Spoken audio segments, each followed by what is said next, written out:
Hello नमस्ते साथीहरु, तपाईलाई new tech support Nepali technical च्यानलमा स्वागत छ र तपाईहरुले स्क्रिनमा प्रिभ्यू भिडियो अलरेडी हेरिसक्नु भएको छ। आज हामीले कस्तो खालको भिडियो एडिट सिक्न गइरहेका छौं। त्यही भएर तपाईहरुले यस्तै खालको भिडियो एडिट गर्न चाहनुहुन्छ, तपाईहरुले आफ्नो टिकटक भिडियोलाई चाहिँ यसरी स्क्रिनमा राखेर तपाईहरुले क्राउडहरुले हल्ला गरेको जस्तो देखाउन चाहनुहुन्छ भने अवश्य पनि यो भिडियोलाई स्किप नगरिकन अन्तिमसम्म हेर्नु होला।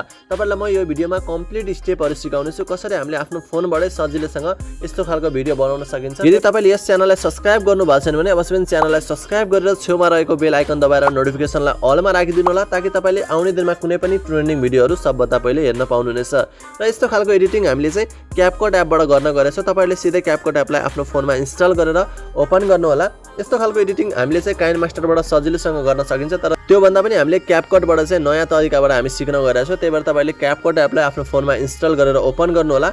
अरु दिन हामीले चाहिँ जुन भिडियो पनि भर्टिकल बनाउँथ्यौ, तर आज चाहिँ हामी हरिजन्टल भिडियो बनाउनु छ, ताकि तपाईहरुले आफ्नो टिकटकमा अपलोड गर्दाखेरि मज्जाले तपाईको भिडियो भ्यू हुनेछ। त्यसपछि तपाईले सुरुमा यहाँ हेर्न सक्नुहुन्छ न्यू प्रोजेक्ट रहेको छ। तपाईले सुरुमा न्यू प्रोजेक्ट क्लिक गर्नु होला। न्यू प्रोजेक्ट तपाईहरुले क्लिक गरिसकेपछि यहाँ स्टक भिडियोज रहेको छ, स्टक भिडियोजमा क्लिक गर्नु होला। स्टक भिडियोजमा क्लिक गरिसकेपछि तपाईले यहाँ ब्ल्याक कलरको यो ब्याकग्राउन्ड रहेको छ, तपाईले स्क्रिनमा देख्न सक्नुहुन्छ। यो तपाईले सिलेक्ट गर्नु होला। सिलेक्ट गरिसकेपछि तपाईले यसलाई एडमा क्लिक गर्नु होला। एड गरिसकेपछि तपाईको यहाँ ब्ल्याक कलर ब्याकग्राउन्ड आइसकेको छ। यसले गर्दाखेरि तपाईको फुल स्क्रिनमा ब्याकग्राउन्डमा ब्ल्याक आउनेछ। हेर्न सक्नुहुन्छ मेरो ब्ल्याक आइसकेको छ। यसलाई अलिकति बढाउनु होला। बढाइसकेपछि तपाई स्टार्टिङ पोजिसनमा आउनु होला। स्टार्टिङ पोजिसनमा आइसकेपछि अब तपाई यहाँ सुरुमा यहाँ ओभरलेमा जानु होला। ओभरलेमा गइसकेपछि एड ओभरलेमा जानु होला। तपाईहरुले आफ्नो टिकटक भिडियो यहाँ सिलेक्ट गर्नुपर्ने हुन्छ। जस्तै म चाहिँ यहाँ सोम्याको भिडियो चाहिँ सिलेक्ट गर्न गइरहेको छु। तपाईहरुले पनि उहाँहरुलाई चिन्नुहुन्छ होला, एकदम पपुलर टिकटकर हुनुहुन्छ। तपाईहरुले पनि यसरी चाहिँ तपाईहरुले आफ्नो भिडियो वा साथीहरुको भिडियो कसको बनाउन चाहनुहुन्छ यहाँ तपाईले भिडियो चाहिँ सिलेक्ट गर्नु होला। जस्तै हेर्न सक्नुहुन्छ मेरो भिडियो यहाँसम्म रहेको छ। म यसलाई पनि ब्याकग्राउन्डलाई पनि यहीसम्म बनाउनु पर्ने हुन्छ। यति बनाइसकेपछि तपाई फेरि अब यहाँ हेर्न सक्नुहुन्छ मेरो यो भिडियोमा चाहिँ अलरेडी साउन्ड रहेको छ। भिडियोमा साउन्ड यदि तपाईले यही भिडियोको साउन्ड राख्न चाहनुहुन्छ भने यो ठीक छ, केही गर्नु पर्दैन। नत्र भए तपाईले यो साउन्डलाई यसरी क्लिक गरेर भोल्युममा गएर तपाईले यसलाई म्युट गर्न सक्नुहुनेछ। म चाहिँ यसलाई यही राख्न गइरहेको छु, त्यही भएर म चाहिँ यसको भोल्युमहरु चाहिँ म म्युट गर्दिन। तपाईहरुले यदि चाहनुहुन्छ भोल्युमलाई म्युट गरेर अगाडि मैले भिडियोहरुमा देखाए जस्तै साउन्डलाई एक्सट्र्याक्ट गरेर नयाँ साउन्ड हाल्न सक्नुहुनेछ। यसपछि तपाईले भिडियो यहाँ आइसकेको छ हाम्रो टिकटक भिडियो। यसपछि तपाई यहाँ फेरि स्टार्टिङ पोजिसनमा आउनु होला। स्टार्टिङ पोजिसनमा आइसकेपछि तपाईले यहाँ फेरि ओभरलेमा क्लिक गर्नु होला। ओभरलेमा क्लिक गरिसकेपछि तपाईले यहाँ एड ओभरलेमा क्लिक गर्नु होला। एड ओभरलेमा क्लिक गरिसकेपछि तपाईहरुलाई म एउटा भिडियोको डाउनलोड लिंक डिस्क्रिप्सनमा दिनेछु। तपाईहरुले यो भिडियोलाई कम्प्लिट हेरिसकेपछि त्यो डाउनलोड लिंकबाट भिडियो चाहिँ तपाईले डाउनलोड गर्नु होला र तपाईले यहाँ सिलेक्ट गरेर यसलाई एड गर्नु होला। एड गरेपछि हेर्न सक्नुहुन्छ हाम्रो यस्तो टाइपको भिडियो रहेको छ, जसमा चाहिँ यो जुन पर्दा रहेको छ स्क्रिन त्यसमा चाहिँ ग्रीन रहेको छ, जुन चाहिँ हामी हटाएर त्यसमा चाहिँ हामीले आफ्नो भिडियो राख्न गइरहेको छौं। त्यही भएर तपाईले भिडियो यहाँ हेर्न सक्नुहुन्छ यस्तो आएको छ।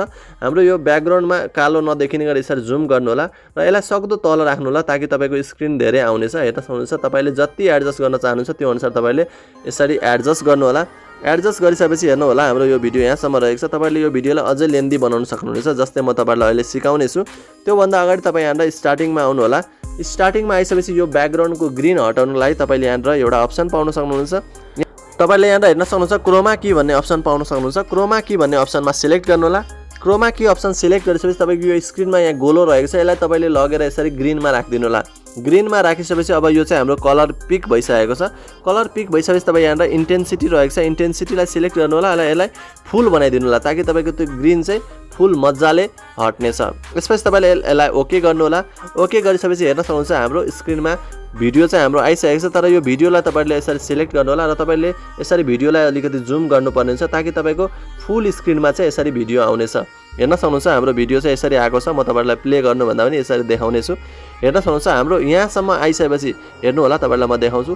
यहाँसम्म आइसकेपछि हाम्रो स्क्रिन चाहिँ अलिकति मुभ हुन्छ, यानी कि हाम्रो स्क्रिन लेफ्ट साइडतिर आउँछ। त्यही भएर तपाईले यहाँसम्म आउनु होला र तपाईको जुन स्क्रिन रहेको छ हेर्न सक्नुहुन्छ तपाईको यो जुन सुरुको तपाईको जो टिकटक भिडियो रहेको छ यो भिडियोलाई पनि हामीले लेफ्ट साइडतिर सार्नु पर्ने हुन्छ। त्यही भएर तपाईले भिडियोलाई सिलेक्ट गर्नु होला, स्प्लिटमा क्लिक गर्नु होला र तपाईको यो जुन बाँकी भाग रहेको छ यसलाई चाहिँ तपाईहरुले लेफ्ट साइडतिर सार्दिनु होला, यतिको राख्दिनु होला। अब तपाईहरुलाई म देखाउन चाहन्छु यहाँ रहेको छ। हेर्नु होला हाम्रो स्क्रिन सर्दाखेरि हाम्रो भिडियो पनि सर्नेछ। ओके, तपाईहरुले यहाँ हेर्न सक्नुहुन्छ हामीले जुन भिडियोलाई यहाँ स्प्लिट गरेको छौं त्यो भिडियो हाम्रो चाहिँ स्क्रिन माथि आएको छ। यो भन्दा अगाडि चाहिँ हाम्रो आएको छैन। यदि तपाईको पनि यस्तो समस्या आयो भने तपाईहरुले यसको लागि के गर्न सकिन्छ भन्दाखेरि तपाईले यो भिडियो जुन रहेको छ यो भिडियो चाहिँ जहाँबाट हामीले स्प्लिट गरेको छौं यो भिडियोलाई त्यहीँनिर तपाईहरुले आएर यसलाई चाहिँ यो तलको भिडियो जुन रहेको छ ग्रीन स्क्रिन यसलाई तपाईले सिलेक्ट गरेर स्प्लिट गरिदिनु भयो भने तपाईको यो भिडियो पनि तल जानेछ हेर्न सक्नुहुन्छ हाम्रो यसपछिको भिडियो जति रहेको छ यो सबै तल गएको छ यसरी तपाईले सजिलैसँग बनाउन सक्नुहुनेछ र तपाईले यसलाई अझै बढाउन चाहनुहुन्छ भने तपाईले यसलाई क्लिक गरेर यहाँबाट हेर्न सक्नुहुन्छ कपी भन्ने अप्सन रहेछ कपी गर्नु भने तपाईको अझै लास्टसम्म जानेछ अथवा तपाईले यो माथिको भिडियोहरुलाई छोटो बनाउन सक्नुहुनेछ या तपाईले यो जुन राख्नु भएको छ ग्रीन स्क्रिन यसलाई चाहिँ तपाईले बढाउन सक्नुहुनेछ यसरी तपाईले सजिलैसँग यहाँबाट हेर्न सक्नुहुन्छ हाम्रो ग्रीन स्क्रिनमा यानी कि स्क्रिनमा क्राउड भिडियो चाहिँ हाम्रो रेडी भइसकेको छ अहिले टिकटकमा निकै नै ट्रेन्ड रहेको छ तपाईले पनि यसरी नै सजिलैसँग आफ्नो वा साथीको भिडियोहरु चाहिँ सिलेक्ट गरेर यसरी तपाईले स्क्रिनमा देखाउन सक्नुहुनेछ र फाइनली हाम्रो भिडियो रेडी भइसकेको छ तपाईले यहाँबाट केही टेक्स्टहरु लेख्न चाहनुहुन्छ भने तपाईले यहाँ टेक्स्टमा क्लिक गरेर यहाँ तपाईले एड टेक्स्टमा क्लिक गरेर कहाँनिर टेक्स्ट लेख्ने तपाईले लेख्न सक्नुहुनेछ वा तपाईले सजिलैसँग यो भिडियोलाई आफ्नो फोनमा एक्सपोर्ट गर्नलाई यहाँ माथि एरोमा क्लिक गर्नु होला तपाईले यो माथि एरोमा क्लिक गर्नेबित्तिकै तपाईको भिडियो आफ्नो फोनमा सेभ हुनेछ र तपाईहरुलाई भिडियो कस्तो लाग्यो मन पर्यो भने लाइक गरिदिनु होला कमेन्ट गर्न नबिर्सिनु होला र साथीहरुमा चाहिँ सक्दो शेयर गरिदिनु होला आउने दिनमा यस्तै ट्रेनिङ ट्युटोरियलको साथ अवश्य पनि उपस्थित हुनेछु अहिलेलाई बाइ बाइ